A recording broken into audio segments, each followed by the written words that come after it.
নিৰ্বাচনৰ সময়ত মাৰপিট, তাৰ পিছত ব্ৰাহ্মণ জনগোষ্ঠীৰ আৱিষ্কাৰ, তাৰ পিছত বিভিন্ন বানানৰ বিসংগতি আৰু তাৰ পিছত নিষ্ঠাবান সাংবাদিক বঁটা আদি বিভিন্ন বিতৰ্কৰ মাজেৰে কালিৰ দিনটোত অৰ্থাৎ মই আজি যিটো দিনত ভিডিঅ' কৰি আছো সেই দিনটোৰ পৰা আগৰ দিনটোত শেষ হ'ল অসম সাহিত্য সভা। এতিয়া আমি আজিৰ এই ভিডিঅ'টোত এই বিতৰ্কসমূহৰ বিষয়ে কথা পাতিবলৈ নাযাওঁ। যি হ'বলগীয়া আছিল সেইবোৰতো হৈ গ'ল। আমি কথা পাতিম সাহিত্য সভাৰে জড়িত দুটা প্ৰধান বিষয়ৰ ওপৰত। অসম সাহিত্য সভা অসমৰ জাতীয় জীৱনৰ এটা অন্যতম বৃহৎ অনুষ্ঠান। 1917 চনত ঐতিহ্যমণ্ডিত শিৱসাগৰৰ জেৰেঙা পথাৰত প্ৰথমখন অধিৱেশন অনুষ্ঠিত হোৱা অসম সাহিত্য সভাই কেইবাগৰাকীও আশাসুধীয়া ব্যক্তিৰ প্ৰচেষ্টাৰ ফলস্বৰূপে প্ৰতিষ্ঠা লাভ কৰিছিল। আৰু সেই অসম সাহিত্য সভাই যি উদ্দেশ্য অথবা যি লক্ষ্য লৈ আগবাঢ়িছিল যে অসমৰ জাতীয় সংস্কৃতি, ভাষা, সাহিত্য আদিৰ উত্তৰণ, লগতে অসমৰ জাতীয় জীৱনৰ উত্তৰণ, এই যি ধৰণৰ লক্ষ্যসমূহ লৈ অসম সাহিত্য সভাই প্ৰতিষ্ঠা লাভ কৰিছিল অথবা আগবাঢ়ি আহিছিল, আজিৰ তাৰিখত অসম সাহিত্য সভাই সেই লক্ষ্যসমূহ পূৰণ কৰিব পাৰিছেনে? আজিৰ তাৰিখত পূৰণ কৰাটো বাদ দিয়ক, অসম সাহিত্য সভাই সেই বাটটোতেই টিকি থাকিব পাৰিছেনে? যদি মই আপোনাক এই প্ৰশ্নকেইটা কৰোঁ, নিশ্চিতভাৱে হয়তো আপুনিও দ্বিতীয়বাৰ ভাবিবলৈ বাধ্য হ'ব যে অসম সাহিত্য সভাত যিকেইটা লক্ষ্যৰ কথা মই অলপ আগতে ক'লোঁ, সেইকেইটা লক্ষ্য দেখোন দূৰ দূৰলৈ দেখিবলৈ পোৱা নাযায়। হয়, আজিৰ তাৰিখত এনেকুৱাই অৱস্থা অসম সাহিত্য সভাৰ। বহু ক্ষেত্ৰত চৰ্চিত হয় যে অসম সাহিত্য সভা আৰু এটা ৰাজনৈতিক দলৰ মাজত আজিৰ তাৰিখত বৰ বিশেষ এটা পাৰ্থক্য নাই। আজিৰ তাৰিখত অসম সাহিত্য সভাৰ বিভিন্ন শাখা সাহিত্যৰ কোনোবা এটা পদবীত যাবৰ কাৰণে বিভিন্ন তথাকথিত সাহিত্যিক, যাৰ সাহিত্য কৰ্ম বুলিবলৈ হয়তো এটা ফেচবুক পোষ্ট অথবা কোনোবা এটা জনপ্ৰিয় ফেচবুক গ্ৰুপৰ এডমিনক তেল মাৰি তাত প্ৰকাশিত কৰা এটা পোষ্ট, তেওঁৰ সাহিত্য কৰ্মৰ বিবৃতি, আৰু তেনেকুৱা ধৰণৰ ডাঙৰ ডাঙৰ তথাকথিত সাহিত্যিকে অধিকাৰ কৰি থৈ দিয়ে বিভিন্ন শাখা সাহিত্যৰ বিভিন্ন ধৰণৰ পদবী, আৰু তেওঁলোকে সেই পদবীকেইটাৰ গইনা লৈ তেল মাৰে কেন্দ্ৰীয় সমিতিৰ পদবীত থকা বিশেষ ব্যক্তিসকল। আৰু তেল মাৰি অসম সাহিত্য সভাৰ অধিৱেশন হওক অথবা বিভিন্ন অনুষ্ঠানত হওক তাত যাব, যাই ফটো উঠিব আৰু সেই ফটো সামাজিক মাধ্যমত আপলোড কৰি তেওঁলোক হৈ পৰে একোগৰাকী ডাঙৰ ডাঙৰ সাহিত্যিক, একোগৰাকী ডাঙৰ ডাঙৰ অসমীয়া জাতীয় জীৱনৰ উত্তৰণৰ বাবে কাম কৰা ব্যক্তি। আৰু অসম সাহিত্য সভাৰ কেন্দ্ৰীয় নেতৃত্বৰ ক্ষেত্ৰতো পৰিৱেশটো ঠিক একেধৰণৰ, য'ত কোনোবা ৰাজনৈতিক নেতাক তৈলমৰ্দন কৰাৰ বাবেই কাৰোবাক হয়তো সাহিত্যিক সজাই কিবা সাধনা বঁটাও দি দিয়া হয়। গতিকে তেনেকুৱাই এক পৰিৱেশ বৰ্তমান অসম সাহিত্য সভাৰ, আৰু সেইবাবেই হয়তো বৰ্তমান সময়ত অসম সাহিত্য সভাৰ সৈতে গৰিমা শব্দটো, যিটো আগতে কৈছিল অসম সাহিত্য সভা গৰিমামণ্ডিত এটা অনুষ্ঠান, এতিয়া অসম সাহিত্য সভাৰ সৈতে গৰিমা শব্দটোক সংযুক্ত কৰিবলৈও হয়তো মানুহৰ মনত অলপ সময়ৰ বাবে হয়তো সংকোচবোধ আহে। আৰু বৰ্তমান অসম সাহিত্য সভা কেৱল মাত্ৰ মেলাত বাদে তাত জাতীয় জীৱনৰ বাবে কাম কৰাৰ কিবা এটা আত্মা যে আছে, সেই ক্ষেত্ৰত সন্দেহ আছে। তাৰ বিপৰীতে তাত কেৱল মাত্ৰ চলে ৰাজনৈতিক দলৰ দৰে পদবীৰ প্ৰতিযোগিতা, ৰাজনৈতিক দলৰ দৰে কাক তৈলমৰ্দন কৰি কোন তথাকথিত ডাঙৰ ফেচবুকৰ সাহিত্যিকে কোন পদবীত যাই বহিব পাৰে, কোনে গৈ কেন্দ্ৰীয় নেতৃত্ব বা সাহিত্য সভাৰ সৈতে জড়িত কোনোবা বিশিষ্ট ব্যক্তিৰ কাষত থিয় হৈ ফটো উঠিব পাৰে আৰু সেই ফটোখন ফেচবুকত আপলোড দিব পাৰে আৰু জনতাৰ ৱাহ ৱাহ বুটলিব পাৰে। এতিয়া আহিছোঁ অসম সাহিত্য সভাৰে জড়িত দ্বিতীয় বিষয়টোলৈ। এই যে পাঠশালা অধিৱেশনখন হৈ গ'ল, এই অধিৱেশনখনত অসম সাহিত্য সভাই এটা সিদ্ধান্ত লৈছিল যে তেওঁলোকে বাণিজ্য মেলাৰ বিপৰীতে বিজ্ঞান মেলা এইবাৰ অনুষ্ঠিত কৰিব, আৰু সেই অনুযায়ী তেওঁলোকে অনুষ্ঠিত কৰিলে। বহু আমাৰ অসমীয়াই বাহ দিলে, বহুতে ক'লে বহুত ভাল সিদ্ধান্ত, নালাগে আমাক বাণিজ্য মেলা, বিজ্ঞান মেলা লাগে, আমি আমাৰ ল'ৰা ছোৱালীক বিজ্ঞান মেলা দেখুৱাম, সিহঁতে জানিব পাৰিব।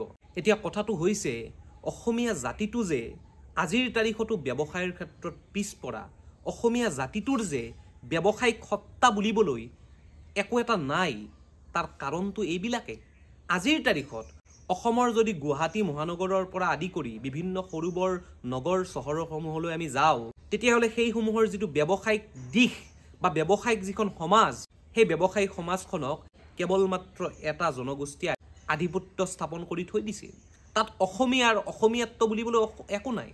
আৰু যিটো জাতিৰ বজাৰৰ ওপৰতেই দখল নাই, যিটো জাতিৰ বাণিজ্যৰ ক্ষেত্ৰতো ইমান দুখ লগা, সেই জাতিটোৰ উত্তৰণ কেনেদৰে হ'ব? আৰু অসম সাহিত্য সভাই যদি বাণিজ্য মেলাৰ ক্ষেত্ৰত এই ধৰণৰ অনীহাপ দেখুৱায় তেতিয়াহ'লে ক্ষমা কৰিব সেই বিশেষ বিশেষ ব্যক্তিসকলৰ জ্ঞানৰ ক্ষেত্ৰত এডাল প্ৰশ্নবোধক চিহ্ন কিন্তু ইয়াৰ দ্বাৰাই উত্থাপিত হয়। আৰু এই ক্ষেত্ৰত হাস্যকৰ কথাটো এয়া যে তেওঁলোকে গ্ৰন্থমেলাত 5 কোটি টকাৰ কিতাপ বিক্ৰী হোৱাক লৈ প্ৰশংসা বুটলে আৰু কয় যে আমাক বাণিজ্য মেলা নালাগে। বাণিজ্য মেলা যদি নাথাকে, অসমীয়া জাতিটোৰ যদি বাণিজ্যৰ ক্ষেত্ৰত সেই সজাগতাটো, বাণিজ্যৰ ক্ষেত্ৰত সেই বোধটো নাথাকে, তেতিয়াহ'লে অসমীয়া জাতিটো ধনী হ'ব কেনেকৈ? অসমীয়া মানুহৰ হাতত টকা থাকিব কেনেকৈ? শক্তিশালী হ'ব কেনেকৈ? গতিকে আমাৰ এই যিটো মানসিকতা, এই মানসিকতাটো এনেকুৱা ধৰণৰ কৰ্মৰ পৰাইতো সৃষ্টি হয়। আৰু আটাইতকৈ হাস্যকৰ কথাটো এয়া, যিসকল ব্যক্তিয়ে বিজ্ঞান মেলা হোৱাৰ বাবে সাহিত্য সভাক প্ৰশংসাৰে উপচাই তোলাইছে, সেইসকল ব্যক্তিৰ 99% ব্যক্তিয়ে অন্ধবিশ্বাসৰ কৰাল গ্ৰাসেৰে গ্ৰাসিত। 99% ব্যক্তিৰে 99% মানুহে আজিৰ তাৰিখতো জাতিভেদ প্ৰথা, কুসংস্কাৰ, অন্ধবিশ্বাস, এই বিভিন্ন কুপ্ৰথাৰে তেওঁলোকৰ মগজুবিলাক কৰাল লগা, আবৃত, এলান্ধু লগা। আৰু সেই অভিভাৱক অভিভাৱিকাসকলে কেৱল মাত্ৰ সামাজিক মাধ্যমত কুল, আজিৰ শব্দত যিটো কুল বুলি কয়, কুল দেখুৱাবলৈ, বৌদ্ধিক দেখুৱাবলৈ বাণিজ্য মেলাৰ বিপৰীতে বিজ্ঞান মেলাক উপস্থাপন কৰাটোক ইমান প্ৰশংসাৰে উপচাই দিছে যেন বিজ্ঞান মেলা অনুষ্ঠিত কৰি সাহিত্য সভাই অসমৰ অন্ধবিশ্বাস দূৰ কৰি পেলাইছে, অসমত বিজ্ঞান মনস্কতাৰে ভলাই পেলাইছে, যেন বৰ্তমান সময়ত অসমৰ এগৰাকী ব্যক্তিৰ মগজুটো জাতিভেদ প্ৰথাৰ ভেদটো নাই, সকলো যেন সমান হৈ গৈছে। এতিয়া জাতিভেদ বুলি যে কিবা বস্তু আছিল সেয়া যেন অসমত বৰ্তমান চিন চাবেই নাই। অন্ধবিশ্বাসটো এতিয়া অসমত নাই, সাহিত্য সভা কালি শেষ হ'ল, অন্ধবিশ্বাস সাহিত্য সভাৰ লগতে শেষ হৈ গ'ল। এনেকুৱা ধৰণৰ উৎসাহেই সেই ব্যক্তিসকলে, সেই লোকসকলে দেখুৱাইছিল। মই অসম সাহিত্য সভালৈ পোনপটীয়াভাৱে প্ৰশ্ন কৰিবলৈ বিচাৰিছোঁ যে আপোনালোকে এই যে বিজ্ঞান মেলা পাতি বাণিজ্য মেলাক খুব তুচ্ছ জ্ঞান কৰি দেখুৱালে যে বাণিজ্যিক দিশ নালাগে, আমাক বিজ্ঞান মেলা লাগে। অসমত বিজ্ঞান মনস্কতা গঢ় দিবলৈ কেৱল মাত্ৰ এখন বিজ্ঞান মেলাই যথেষ্টনে? আপোনালোকে এখন যে বিজ্ঞান মেলা পাতিলে, সেই বিজ্ঞান মেলাখনৰ জৰিয়তেই সমগ্ৰ অসমৰ মানুহৰ মনত বৈজ্ঞানিক সচেতনতা গঢ়ি উঠিবনে? অন্ধবিশ্বাস, কুসংস্কাৰ, জাতিভেদ প্ৰথা আদিৰ ক্ষেত্ৰত ইয়ে এক যুগান্তকাৰী পৰিৱৰ্তন আনিব পাৰিবনে? অথবা এইবিলাক পৰিৱৰ্তন কৰিবলৈ, অসমত বিজ্ঞান মনস্কতা গঢ় দিবলৈ আপোনালোকৰ অইন ভূমিকা কি? সাহিত্য সভাই কি এনেকুৱা পদক্ষেপ লৈছে যি পদক্ষেপৰ দ্বাৰা অসমত বিজ্ঞান মানসিকতা গঢ় দিয়াৰ এটা পৰিৱেশ, বিজ্ঞান মনস্কতা ভৱিষ্যতে গঢ়ি উঠাৰ আশা আছে? শূন্য। গতিকে এয়াই হৈছে হিপক্ৰেচি। মানুহক দেখাব লাগে যে আমি সাংঘাতিক বৈজ্ঞান মনস্ক আৰু সেইবাবে আমি এখন মেলা পাতিছোঁ, আমাৰ ৰাইজো সুখী, আমিও সুখী হৈ গ'ল। আৰু গতিকে অসমীয়া ৰাইজ কথাবিলাক ইমান পাতলীয়া দৃষ্টিভংগীৰে বিচাৰ কৰা বাদ দিয়ক, অকণমান গভীৰভাৱে ভাবিবলৈ শিকক। কোনোবাই কিবা এটা কৈ দিলে আৱেগত জঁপিয়াই ফুৰা স্বভাৱটো এৰক। এই স্বভাৱটোৰ কাৰণে আমাৰ জাতিটোৱে ইমান দীৰ্ঘ সময়ৰ শোষণ হৈ আহিবলগীয়া হৈছে আৰু ভৱিষ্যতেও হৈ আহিবলগীয়া হ'ব যদিহে নিজক পৰিৱৰ্তন নকৰে। বেপাৰ কৰা মানুহে অপৰাধ কৰা নহয়, এই মানসিকতাটো বাদ দিয়ক। কেৱল চাকৰি কৰি এটা জাতি উন্নতি হ'ব নোৱাৰে, বিজ্ঞান মেলা এখন পাতিলে জাতিটোৰ উত্তৰণ হৈ নাযায়। এইবিলাক কথা অকণমান গভীৰভাৱে ভাবিবলৈ শিকক। হাতত স্মাৰ্টফোনটো লৈ ফেচবুকত এটা পোষ্ট লিখি দিলেই আপুনি স্মাৰ্ট হৈ নাযায়। তাৰ বাবে আপোনাৰ চিন্তা শক্তিত সেই স্মাৰ্টনেছটো, সেই বৌদ্ধিকতাটোক ৰোপণ কৰিবৰ বাবে অকণমান অধ্যয়ন কৰিবলৈ শিকক, গভীৰভাৱে চিন্তা কৰিবলৈ শিকক। গতিকে ধন্যবাদ। যদি সেই কথাখিনিৰ লগত একমত হ'ব পাৰিছে তেতিয়াহ'লে মই আশা কৰিম যে এই ভিডিঅ'টো আপোনালোকে শ্বেয়াৰ কৰিব, লগতে ভিডিঅ'টো লাইক আৰু কমেণ্টো কৰিব। ধন্যবাদ। আকৌ লগ পাম আকৌ এটা নতুন ভিডিঅ'ত। তেতিয়ালৈ চাই থাকক মাধ্যম।